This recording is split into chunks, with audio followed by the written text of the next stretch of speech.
tous et bienvenue dans mes petits papiers. Je suis Judith, je suis démonstratrice Stampin' Up dans le nord de la France. Et dans ma série des cartes simples et rapides, aujourd'hui j'ai eu envie de vous présenter celle-ci. Malgré les apparences, elle est vraiment toute simple, c'est tout. Tout ça est une histoire de plis et de découpe et rien de plus. On va réaliser ça tout de suite. Si le projet vous plaît, n'oubliez pas le petit pouce bleu, ça fait très plaisir, et puis ça m'aide. Pour cette carte, une fois n'est pas coutume, il vous faudra un morceau de papier cartonné plus grand que ce que je prends d'habitude. Il mesure 28 cm sur 14,5. On va faire des plis tous les 7 cm, donc à 7, 14 et 21. Et puis on va en faire un deuxième ici à, je ne sais plus, je crois que c'est 12 cm. Je vérifie mes notes. C'est ça. Oh pardon, je vous cogne. On va faire une marque à 12 cm. On va ensuite pouvoir découper les petites... alors le petit effet ici, comme si c'était un paravent. Moi, c'était ça mon idée ici. C'était une jolie décoration. Et puis, j'ai mis détends-toi et profite de ta journée parce que pour moi, c'est un endroit où on se change le matin et il faut une phrase motivante. Alors, j'ai pris, pour faire ces petites découpes, la perforatrice étiquette adorable. Alors, je suis du genre à ne pas aimer si c'est un tout petit peu de travers. Et par contre, je n'ai pas le compas dans l'œil. Donc, si je le fais comme ça, à main levée, je risque d'être un peu de travers. Donc, je vais me faire une petite marque sur tous les panneaux à 3,5 cm. Et ça va m'aider à être bien centré. Et puis, vous verrez, la forme de la perforatrice aide vraiment à faire ça de façon précise. Je glisse mon premier panneau. Je vais disposer mon papier de manière à ce qu'il arrive ici, pile à cette marque-ci. Et puis, la marque de 3,5 cm, je vais la mettre en face de ce repère ici. Donc, en fait, on dirait que cette perforatrice a vraiment été constituée pile pour ça. Donc, je place ma marque au crayon en face ici et puis je place mon papier de manière à ce qu'il arrive pile à cette limite-ci. Et quand je suis bien positionnée de tous les côtés, hop, j'appuie. Et voilà, ma marque est faite. Je fais la même chose sur tous les panneaux. Toutes les découpes sont faites, si je puis dire. On peut plier le papier. Alors, pour votre repère, le pli du milieu va partir comme ceci. Il s'enfonce en fait. Et les deux autres partent en accordéon. Hop. Par contre, ce pli-ci, on ne le marque pas. C'est vraiment juste pour faire un effet de mobilier. J'ai préparé des mattages de manière à ce qu'ils correspondent à ma décoration. Ils mesurent de mémoire 11 cm et demi sur 6,5 je pense. Je vais pouvoir les coller. Là, je vais les coller à l'adhésif liquide. J'aime bien parce que ça me laisse le temps de bien le positionner au milieu. Par contre, en général, je ne l'utilise pas quand c'est la dernière couche, la couche la plus visible.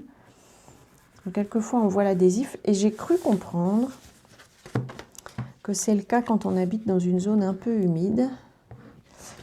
J'habite dans le nord. Je ne vais pas prétendre que ce n'est pas possible en ce qui me concerne. Même si dernièrement, on a plutôt de la chance avec le temps. Il ne fait pas trop moche. Pas très chaud, mais pas trop moche. Alors, pour la décoration, j'ai choisi le papier qui était aussi assorti à cette même collection. Je vais aussi l'encoller cette fois-ci pour m'assurer qu'on ne voit pas justement de traces. Je vais le faire à l'adhésif, c'est scellé. Il n'y a pas forcément besoin de mettre beaucoup d'adhésif parce que le papier est à plat, il ne va pas y avoir de tension particulière. Alors, je ne pense pas qu'il y ait vraiment un sens à ce papier. Je pense qu'il faut juste suivre votre inspiration et l'envie que vous avez de le mettre dans tel ou tel sens. ça, j'aime vraiment bien cette collection que je trouve très apaisante. Ça doit être complètement psychologique, mais c'est pas grave, c'est l'important. Pour le petit souhait, j'ai fait un matage qui mesure 7 cm sur 7 et j'ai pris un morceau de papier blanc qui mesure 6,5 sur 6,5 et j'ai choisi des souhaits qui viennent du set de tampons assorti au papier de série design qui s'appelle Grue Porte-Bonheur.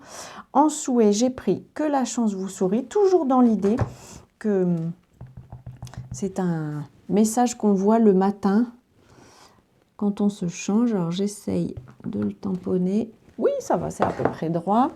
Et par contre, j'ai pris aussi des petites décorations que je vais tamponner en soyeuse succulente pour qu'elles soient un peu plus estampées. Je crois que je vais même le faire en deuxième génération, comme ça, hop, je ne prends pas trop de risques. Et puis des petites libellules, comme ceci. Je referme ça et je vais pouvoir coller mon souhait. Donc le souhait sur le matage. Et le matage, lui, on va le disposer de ce côté-ci. Je le pose en fait de manière à ce qu'il soit au milieu de ces deux panneaux-ci. Par contre, on ne va coller que ce côté-ci. Du coup, je le renverse comme ça pour ne pas me tromper de côté. Mon adhésif est là. Et donc, je vais mettre seulement de l'adhésif ici. Et je le pose de façon à ce qu'il soit à peu près au milieu. Si j'avais... Oui, j'ai ma règle en T. Elle va juste m'aider à avoir un papier bien positionné. Hop, voilà. Et quand on replie la carte, la largeur de la carte fait 10 cm à peu près. Donc, vous allez pouvoir mettre ça dans une enveloppe classique. Voilà, mes deux petits paravents. La carte était inspirée de Les Shannon, comme souvent.